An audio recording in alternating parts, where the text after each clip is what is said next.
What's up, YouTube? Today we're actually on our way to go pick up an equipment. If everything goes well, I will show you right after this intro.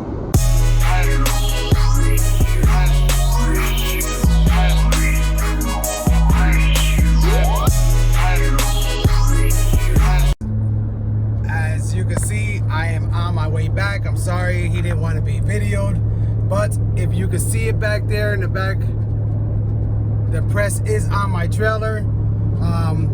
He gave me a whole bunch of extras, which was definitely a plus. I will check you guys out when we are unloading. Good morning, good morning, good morning. This is another day. I got back in last night too late to actually continue to show you guys what I have gotten and what I didn't get. But first things first, if you're new to my channel, please hit that subscribe button so you can follow me and see everything that I do. If you are returning, welcome back. So yeah, to dive right to it, for those of you guys that was watching the beginning of this video, I went down to, I'm not sure what town this was. It was down South Florida. It was about almost 2 hours and 30 minutes, maybe 2 hours and 45 minutes from my destination just to pick this up. Yeah, it was a long ride. It was definitely a mission, but it's here. And this press that I got is the Hopkins Wind Series. It's a 4x4, 4-color, 4-station. So that is what I'm going to use to start off. I really wanted something newer, but you know, to start off, I think the price that I got this for was unbeatable. So not only that, I mean, I've got a hell of extras. So that's a definite plus. Yeah, I got maybe 35 plus screens and all different meshes. I know I usually like to have the screens brand new because you never know how worn they are, but you can get them rescreened, which will save you some kind of money. And I also got some inks, brand new inks that he had there. He had some water-based inks that were brand new. And the Plastisol inks, I know their shelf life ain't that long, so that I will buy on my own. I actually had to take it apart in order to bring it inside the house last night. So now it's cleaning and putting back together. All right, guys, so just want to give you a heads up of what I'm going to be using. Most of the people that I see online are using thinner based. I just think that the thinner, especially on the powder coating and I'm not sure if that's powder coating. It might just be like a powder coating mist over it because it's very dull. I didn't want to go with thinner, and I probably should. But first things first, I am going to be using some industrial wipes. This thing right here, I use it in my garage. I clean off every single tool after I finish working on a car, or even to clean parts. They come in little towels, as you can see, and these things work wonders. I mean, I have taken off paint, I have taken off grease off my tools, even glue, adhesive. It says it removes urethane, adhesive, sealant, grease, oil, tape residue, wet paint, and dirt. Pretty much what I'm going to need it for, right? Also the vacuum, I'm going to be using it to take off most of the top dirt off. So yeah, let me grab you guys here so you guys can see. So guys, this is the way it is right now. It's not so bad, but as you can see in there, it is bad. Even up here, you'll see, yeah, it's very sticky, even in there. So I'm gonna make this clean. Some of these right here, you know, it has little paints and you can see how dirty it is. You know, that's just from sliding in and out. People don't usually clean these like that. Even in here, you'll see that it's all dirty. Even the knobs. And I get it, you know, people just let it sit. Or they get too busy and they don't want to, you know, it gets time consuming, you know. So yeah, I had these two wrenches out because I went over every bolt. I made sure that all the bolts, you know, were either loose the way it is recommended from factory. But you can tell the difference where it's dirty and all the glue marks were to where I cleaned that. And I still got to do this area down. But this is some kind of epoxy. I'm trying to get that off. I tried it a little bit on here. It did remove most of the glue, but it looks like I'm gonna have to, it's like real thick in here. So I just wanna, you know, get most of this loose stuff off first, all this lint with the vacuum, whatever comes off. And then I'll go on top of it and hit up all the other stuff. I'm gonna get this, you know, you can see all the glue marks and stuff. So, well, the tack spray, I should say. We will not be using, turn you guys around. We will not be using tack spray. I'm pretty much gonna use maybe the PMI. Yeah, I mean, I don't know if these knobs, the joysticks, have to actually be lubricated. Either way, I mean, I guess I don't have the instruction manual for this, so it's kind of hard for me to know where and I tried looking it up and I can't find the instruction manual for it. If you guys have this same press and you have the instruction manual, hey, share it. I can use it. So, yeah, with further ado, let's just clean this up.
yeah, I'm sweating. It's gonna take a little bit of time. Sometimes you look at stuff and you think that it's not that dirty, but it is. So, as you can tell, I am taking off a nice abundance of glue and dirt. Let me finish this up and I'll come right back when I'm putting it together. It took me a lot longer than what I thought it was, because sometimes you look at stuff and you think that it's clean, and when you really look into it, it is filthy. This is number 2, so all I gotta do is find number 2 here. I gotta adjust this. This thing is like way hard. So this is number 2 right here. Now, I think from factory they have score marks on them, and to tell you the truth, guys, the numbers that are on this one and the numbers that are on here, they do not match. Because I mean, they do not match. So this number 2 doesn't match with the number 2 on here, according to the. Let me show you the lines that I'm talking about. Sorry, I'm not in the picture, but these are the score marks. It's also on the other side, as you can see right there. Now that's from factory. And if factory did it, that means it goes where factory did it. So I am gonna find every single one of them and put them back the way factory had it. I don't know if somebody wrote different numbers on them. Let me get to going and you will see everything as I'm doing it.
put together. I didn't think it was gonna be this big, but it is. And this is just a 4-station, 4-color. What I was really gonna buy was the 250, which was the 4-color 1-station with the micros. I think it would have fit perfect back here. But since, yeah, I think it definitely, I mean, I can still do it. I could take off these legs and push it back. So that's not a big issue for me, as long as I was able to see it all together. But everything looks good. Everything is in good condition. And I'm loving it. I mean, I would have never thought that this press would look this nice, cleaned up. You could basically say it looks brand new. But let me grab you so you guys can see it up close. So yeah, this, sorry about my female. She wants to be in the video all the time. Yeah, everything looks pretty clean, man. Look at this. Everything's nice and clean. There's no dirt. So if I rub a shirt against it, it's not gonna, you know, nothing. Even inside here is nice and clean. You know, I sanded everything down.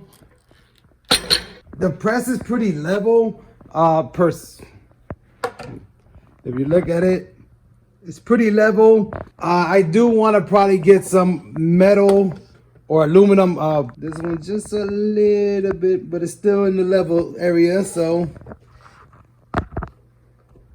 see, some of these, they have a lot of play. So I think the pallets have warped themselves, but for the most part, they're pretty level. See, this one is the one that's warped pretty bad. You can see the jump. That one's pretty level back there. It's pretty solid, man. But guys, this is it, man. This is. So I apologize for the long video, but I am super excited to bring this into my business. I think it's gonna be a definite plus when I'm doing, you know, those 50 shirt orders or those 60, 50, you know, hoodie orders, especially when they're 1 color, because most of the people that come here are either 1 or 2 colors, never more than that. This right here for a starter press, for me, is gonna be wonders. Only time could tell, right? Maybe I can get some bigger runs and stuff like that. I've lost a lot of business with people that want actual screen printing you know, material, and I couldn't offer that because I was stuck on transfers. And yes, I can get the plastics all transfers, but it's still not the same as you actually squeezing that ink inside the shirt. Little certain things that I want to change, but she came out looking really good. I'm very impressed. Now I feel confident to put a shirt on here and it's not gonna get dirty. So for those printers out there that leave their equipment dirty, none of my equipment here is dirty. I try to keep everything clean because I don't want to give that person a dirty shirt. So the more I keep my equipment clean, the better off I am. So guys, thank you for watching this video. I really appreciate you taking this journey with me from going and picking it up. I'm sorry I couldn't get the guy on there, but it was his house, so he didn't really want to be on video, and I understand. But guys, it's here. All it is a learning curve now, and then once I start getting everything else in play, I'll start doing videos on those, and hopefully we should be able to print something. But let's see how long it takes me to get all the other stuff, because this wasn't that cheap, but cheap enough for me to afford. So guys, thank you very much for watching. God bless you all. If you haven't hit that subscribe button, hit that subscribe button, because I'm going to be doing a lot of things, like I said, for 2024. So stay with me. Love you all. Be blessed. Put God first, and everything else will fall in place. Peace.